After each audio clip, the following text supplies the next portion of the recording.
एक लड़के ने अपनी लड़की मित्र को बर्थडे में सेलिब्रेशन करने के लिए बुलाया और उसको एक सरप्राइज़ गिफ्ट देने का भरोसा किया। और जब वह तारीख आई और वह बर्थडे मनाने के लिए उस जगह पर पहुंचा और उसकी लड़की मित्र भी थी और एक ऐसा सरप्राइज़ गिफ्ट दिया मानो वह बहुत ही हैरान कर देने वाला था और कि कभी कोई लड़की को ऐसा गिफ्ट किसी ने नहीं दिया होगा। और आप भी यह कहानी सुनकर बिल्कुल कांप जाएंगे और हैरान हो जाएंगे कि आखिर उस लड़के ने ऐसा गिफ्ट क्यों दिया और उसकी क्या ऐसी रंजिश रही होगी। नमस्कार, मेरा नाम रवि है और आप लोगों का हमारे चैनल पे स्वागत है। यह सच्ची घटना है जो कि चेन्नई और बेंगलोर की है, जो कि चेन्नई में रहने वाली लड़की जिसका नाम नंदिनी, जो कि एक आईटी कंपनी में काम करती थी, और एक उसका दोस्त था जिसका नाम था वैत्री नारन, जो कि बेंगलोर में रहकर वह भी एक आईटी कंपनी में काम करता था। और यह लोग बचपन से एक साथ ही पढ़े थे और एक ही साथ इन्होंने जॉब को हासिल किया था।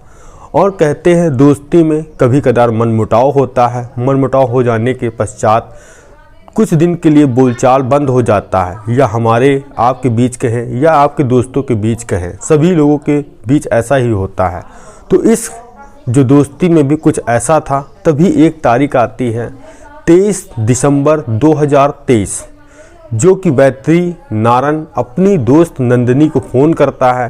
कहता है 24 दिसंबर 2023 को तुम्हारा बर्थडे है, हमने ये सोचा है कि हम लोग मिलकर तुम्हारा बर्थडे साथ में मनाएं और जो गिला शिकवा है और जो हम लोग का बोलचाल बंद था वह सब चीज़ छोड़कर हम लोग नई की कहानी आगे से स्टार्ट करें। जो हम लोग की दोस्ती है वह आगे बरकरार चालू करें।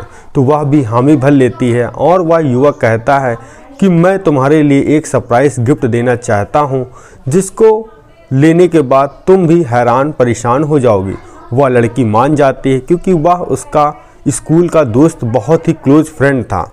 तभी 24 दिसंबर आता है और सुबह के 8 बजे जो कि वैत्री नारन, जो कि बेंगलोर में रहकर एक आईटी कंपनी में काम करता था, वह निकलता है चेन्नई की ओर। जो लड़की को जगह बताई थी वह नंदिनी भी उसी जगह पर मिलती है। वह अपने कार से गया था। उस लड़की को कार में बैठालता है। कार में बैठालने के साथ साथ एक अच्छे मॉल में पहुंचते हैं और उस लड़की को कपड़े दिलाता है और वहां रेस्टोरेंट में ये लोग कॉफ़ी पीते हैं। कॉफ़ी पीने के बाद साथ साथ कुछ खाना वाना खाते हैं। खाना खाने के साथ साथ अब जन्मदिन था तो मानो उसने कहा क्यों ना कुछ ऐसा किया जाए और गरीब लोगों की सहायता किया जाए। फिर कुछ सामान लेता है, जो बगल में आश्रम था वहाँ पर उसी लड़की के हाथ से वो जो सामान था वह वितरण करवाता है। उसके साथ अब नंदिनी कहती है तुम्हारा सरप्राइज़ गिफ्ट क्या है, तो ये तो बताओ। तो वो कहता है रुक जाओ, समय आने दो, मैं तुम्हें सरप्राइज़ गिफ्ट दूंगा ज़रूर। तभी शाम के 7 बज रहे थे और जो कि नंदिनी भी कहती है अब मुझे घर जाने के लिए लेट हो रहा है और रात हो रहा है। तभी कहता है चलो ठीक है, मैं तुमको सरप्राइज़ गिफ्ट देता हूँ। जो कि अब कार चेन्नई से निकलती है बाहर रोड के लिए, जो कि जहाँ उसका नंदिनी के घर था वो चेन्नई में था। तो वह चेन्नई से बाहर शहर के निकलता है और एक सुनसान जगह पर ले जाकर गाड़ी रोक देता है, जहाँ पर एक मकान जो कि टूटी फूटी अवस्था में पड़ा था। तो वह लड़की पूछती है यहाँ क्यों लाए हो। कहता है कि हम लोग एक ऐसी जगह पर आए हैं जहाँ पर तीसरा पर्सन कोई ना हो और मैं जब गिफ्ट दूँ तो वह गिफ्ट सिर्फ तुम्हारे सामने होना चाहिए, इससे एक मज़ा और ही अलग आएगा तुमको। वह भी कहती ठीक है। वह गाड़ी से नंदिनी को उतारता है और उस जो कंस्ट्रक्शन का घर था वहाँ पर उस लड़की को लेकर अपने साथ जाता है। साथ में ले जाने के बाद घर में ही एक सिलापा टाइप का पड़ा था अंदर, वहाँ उस लड़की को बैठालता है और कहता है कि सरप्राइज़ गिफ्ट देने से पहले तुम्हें अपनी आंखें बंद करनी होगी। तो लड़की का मानो खुशी का ठिकाना नहीं था, वह आंखें बंद करती है। तभी वह वैत्री नारन बोलता है कि आंखें तुम खोल सकती हो, मैं अपने रुमाल से तुम्हारी आंख बांधूंगा। तो कहती ठीक है, बांध लो। तो वह अपनी जेब से वैत्री नारन रुमाल निकालता है, लड़की के बांध देता है। और उसके बाद तब वैत्री नारन उस लड़की से कहता है कि तुम अपने हाथ चलाकर उस गिफ्ट को छू लोगी, तुमको पता चल जाएगा। मैं तुम्हारे हाथ भी बांधना चाहता हूँ। तो कहती ठीक है बांध लो, हाथ मेरे आगे हैं। तभी वह आँख तो उसकी बंद थी नंदिनी की, हाथ वह आगे कर देती है और उसको पता लगता है कोई चीज़ उसके लोहे की लपेट रही है। तो वह चैन थी जो वैतरी नारायण उसके हाथों को बांध रहा था और उसने लॉक लगा दिया। तभी अब नंदिनी कहती है अब तो गिफ्ट दे दो। तो कहते हैं वैतरी नारायण कहता है कि तुम पैरों से चल सकती हो और भाग जाओगी, गिफ्ट जब मिलेगा तो तुम्हारे पैर भी बांधने पड़ेंगे। तो नंदिनी कहती है ठीक है पैर भी बांध लो मेरे। तो जब उसके पैरों में जंजीर लपेटता है वो उसमें भी लॉक कर देता है। लॉक करने के साथ साथ अब नंदिनी कहती है अब तो बाबा गिफ्ट मेरा दे दो, कितना तड़पाओगे मुझे कितनी खुशी हो रही मैं ही नहीं समझ पा रही हूँ कि तुम इतना सब मेरे लिए क्यों कर रहे हो। तो कहता है ठीक है थोड़ा इंतज़ार और कर लो। तभी वैतरी नारायण उसके ऊपर केरोसिन या कहें मिट्टी का तेल ऊपर डालता है और जो नंदिनी को लगता है कि उसके सर से कुछ टपक रहा है पानी की तरह। और जब वह स्माइल सूंघती है नंदिनी तो उसको पता लगता है कि मिट्टी का तेल है। तो जैसे वह कहती है कि यह तुम क्या कर रहे हो और ये मिट्टी का तेल मेरे पर क्यों डाल रहे हो, तो वैतरी नारायण कुछ नहीं बोलता है, बस वह वहीं खड़ा रहता है। और कुछ ही सेकंड बाद वह जेब से माचिस कहें या लाइटर निकालता है और उसी नंदिनी की ओर लगा देता है। उस लगाने के बाद मानो शोला वहाँ बन जाता है, आग की लपटें उठने लगती है। वह नंदिनी जोर जोर से चिल्ला रही थी और पुकार लगा रही थी मुझे बचा लो और तुमने ऐसा मेरे साथ क्यों किया और तुम्हारी क्या ऐसी रंजिश मेरे साथ रही। मगर उसकी आवाज़ सुनने के लिए उस सुनसान जगह पर तीसरा व्यक्ति कोई नहीं था वैतरी नारायण के अलावा। अब उसने सोचा जो कि नंदिनी ही देते चिल्ला रही है, क्या पता कोई यहाँ पर आ जाए जिससे मैं फंस जाऊँ। तभी वैतरी नारायण वहाँ से भागकर अपनी कार में जाता है। कार में जाने के साथ वह निकल जाता है। निकलने के साथ साथ तभी वहाँ पर क्योंकि रोड बगल में थी तो कुछ युवक उधर से गुजर रहे थे। तभी लड़की की आवाज़ सुनते हैं तो उनको आशंका होती है क्या पता कोई लड़की संकट में है, वह आवाज़ लगा रही है तो मुझे जाकर देखना चाहिए। जब वह व्यक्ति आवाज़ सुनने की दिशा देखते हैं तो देखते हैं कि वहाँ पर एक घर बना है जहाँ से लड़की की आवाज़ आ रही है। पहले तो वह संकोच करते हैं क्या पता उसके अंदर क्या हो रहा है, मगर हिम्मत दिखा के 2 से 3 लोग उस कंस्ट्रक्शन के मकान में जाते हैं। देखते हैं एक लड़की जो जल रही है। तभी जो आसपास में कपड़े रखे थे उस पर फेंकते हैं, उसको बुझाने का प्रयास करते हैं और देखते हैं उसके पैर और हाथ और जो आँख में पट्टी बंधी है।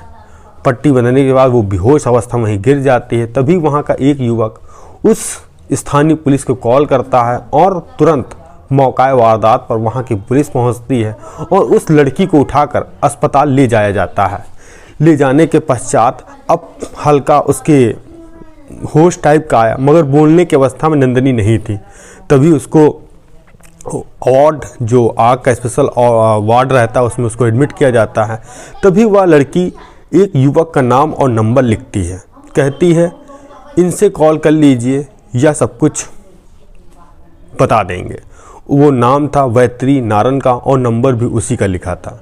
अब पुलिस वाले उस नंबर पे कॉल करते हैं, कहते हैं आपका वैतरी नारायण नाम है? कहता है जी हाँ। कहता है एक नंदिनी नाम की लड़की ने आपका नंबर दिया है, तो मैंने जब पूछा आप घर परिवार वालों किसी को बताना चाहती हैं बुलाना चाहते हैं तो आपका नंबर दिया है, आपकी दोस्त है या कौन है, तो आप इनसे मिलने के लिए हॉस्पिटल आ जाइए। तो यह जैसे कॉल पुलिस की आई तो वह युवक बिल्कुल घबरा गया था, मगर कुछ आधे घंटे के अंदर वह अस्पताल पहुंचता है। और जब पुलिस वाले उससे पूछताछ करते हैं तो वह कहता है कि नंदिनी जो कि मेरी फ्रेंड स्कूल की थी और आज इसका जन्मदिन था और इसके साथ ऐसा क्या हो गया और इसकी हालत किसने कर दी, मैं भी जानकर हैरान हूँ, परेशान हूँ। पुलिस वाले कहते कोई बात नहीं, जिसने भी ऐसा किया है बस नंदिनी थोड़ा रिकवर हो जाए तो मैं अपराधी तक वैसे पहुंच जाऊंगा। उसको लगा कि नंदिनी अभी मरी नहीं है, जिंदा है, और वह 5 मिनट के बाद वहां से रफू चक्कर हो गया और तभी पता चला नंदिनी ने भी दम तोड़ दिया। अब पुलिस के लिए बहुत अहम सवाल कि मरने वाले ने अपने कातिल का नाम नहीं बताया और उसने इस युवक का नाम बताया जो कि उसका दोस्त था। तब पुलिस वाले जो हॉस्पिटल का स्टाफ था उससे पूछताछ करते हैं कि एक अभी जो युवक आया था वैतरी नारायण नाम का, और जो इस नंदिनी जो लड़की है जो मृत अवस्था में है और जो उसको देखने के लिए आया था वह युवक कहाँ गया। हॉस्पिटल के स्टाफ कहता है वह तो सर 5 मिनट के बाद यहाँ से निकल गया था, मानो हड़बड़ा टाइप का रहा था। अब पुलिस वाले उसी नंबर पे दोबारा फ़ोन करते हैं। फ़ोन करने के बाद पता चलता है वह नंबर स्विच ऑफ आ रहा है और उस पर कोई बात नहीं हो पा रही। अब पुलिस वाले की सर्विलांस टीम लगती है उस युवक को ढूंढने के लिए। अब नंदिनी के परिवार वालों को नंदिनी की जानकारी दी जाती है। जानकारी दी जाने के बाद उसकी लाश को परिवार वालों को सौंपा जाता है, उसका अंतिम संस्कार किया जाता है। और इधर पुलिस को ये आशंका था कि इस लड़की का किसी ने मर्डर किया है या जलाने की कोशिश साक्षात की है, जो कि वहाँ मौका वारदात पे जो व्यक्ति थे वह खुल कर यही बता रहे थे। इस लड़की के हाथ पैर बंधे थे और आंख में पट्टी थी। अब पुलिस ने मर्डर का केस दर्ज करते हुए अब इस केस का खुलासा करने के लिए ठाना और कातिल को पकड़ने के लिए सोचा। अब सभी टीमें गठित होती हैं, सर्विलांस की कहें या साइबर की कहें, सब टीमें गठित होती हैं। इसके साथ साथ तभी एक जो नंदिनी के परिवार वालों या स्कूल के नंदिनी की जो मित्र थे या इनके ऑफिस के थे, तभी उनको एक कहानी का सच पता चलता है। कहानी का ऐसा सच पता चलता है जो कि वैत्री नारायण से बिल्कुल जुड़ा था और जिसमें नंदिनी के कत्ल की वजह थी। आखिर ऐसी वजह क्या थी जिसको पुलिस अब कातिल मान रही थी? वह कोई और नहीं, वैत्री नारायण था। और कुछ ही मुश्किल के बाद वैत्री नारायण को पुलिस ने उठा लिया और जब उठाकर पूछताछ करने के लिए थाने लाई और वो जो कहानी जो पुलिस ने सुनी थी और जब उस कहानी को वैत्री नारायण के साथ जोड़ कर देखा और उससे हकीकत जानी तो एक ऐसा सच निकल कर सामने आया कि मानो अपने ही गिराते हैं नशे मन पर बिजलियाँ वाला पूरा हाल था। तो यह पूरा वाक़या वैत्री नारायण बताता है कि हम लोग चेन्नई से दूर एक शहर है जिसका नाम है मैदर।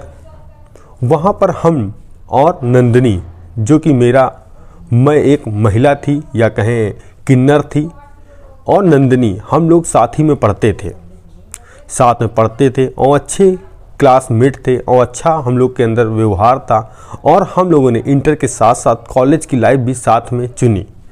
कॉलेज में सुनने के साथ साथ तभी उसने नंदिनी ने मुझसे पूछा, तुम इतना झिझकती क्यों हो और बात करने में इतना इतराती क्यों हो? तभी मैंने उससे बताया कि मैं एक ट्रांसजेंडर हूँ। तो उसने कहा ये क्या होता है? तो मैंने बताया ये एक किन्नर, जिसमें आदमी होती तो महिला है, उसके अंदर पुरुष के लक्षण होते हैं।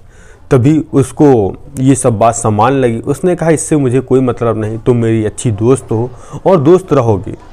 हालांकि वह एक लड़की थी तो उसका लड़की वाला नाम था, जिसका नाम उसका लड़की वाला था, तो उसको कोई इतराज़ नहीं हुआ। जब नंदिनी ने अपने दोस्त से उसको इंट्रोडक्शन कराया तो सभी लोगों ने उससे बात करने से मना कर दिया, मगर नंदिनी ने उसका साथ तक लास्ट तक हाथ नहीं छोड़ा और उससे वह बात करती रही।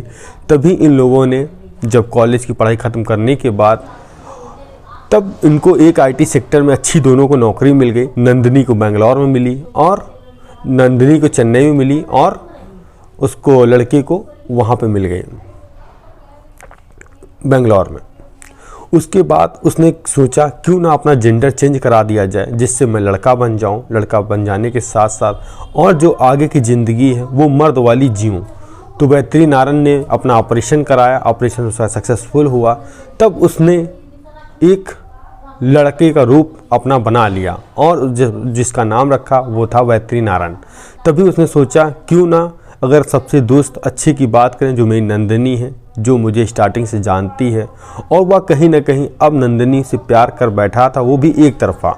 उसने सोचा क्यों ना नंदिनी को प्रपोज करें और वो मेरा प्रपोज एक्सेप्ट कर लेगी, तब मैं उससे शादी कर लूँगा।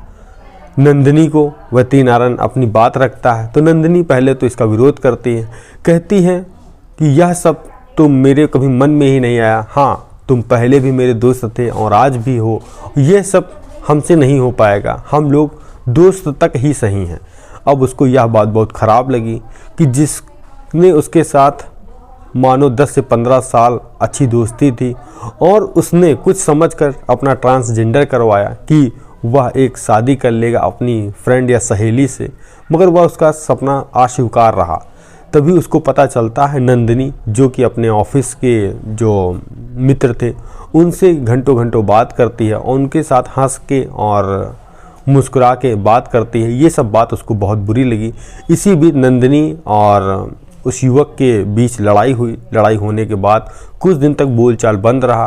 तभी एक तारीख थी 23 दिसंबर, जिसमें उसने नंदिनी को फ़ोन किया और बोला कि मैं तुम्हें बर्थडे का गिफ्ट देना चाहता हूं और मैं तुम्हारे साथ सेलिब्रेशन करना चाहता हूं और जो हम लोगों के बीच लड़ाई चल रही है वह समाप्त करना चाहता हूं।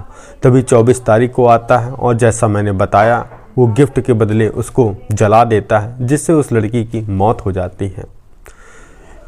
मानो यह कहानी बिल्कुल हैरान और परेशान कर देने वाली थी, मगर मेरा कहना है सावधान रहें, सतर्क रहें, ऐसी समाज में चल रही घटनाओं से सचेत रहें। मिलते हैं नई कहानी में। जय हिंद, जय भारत। अगर इस वीडियो में कोई कमेंट करना चाहे तो कर सकता है, अपने सुझाव देना चाहे दे सकता है, उसका मुझे इंतज़ार रहेगा।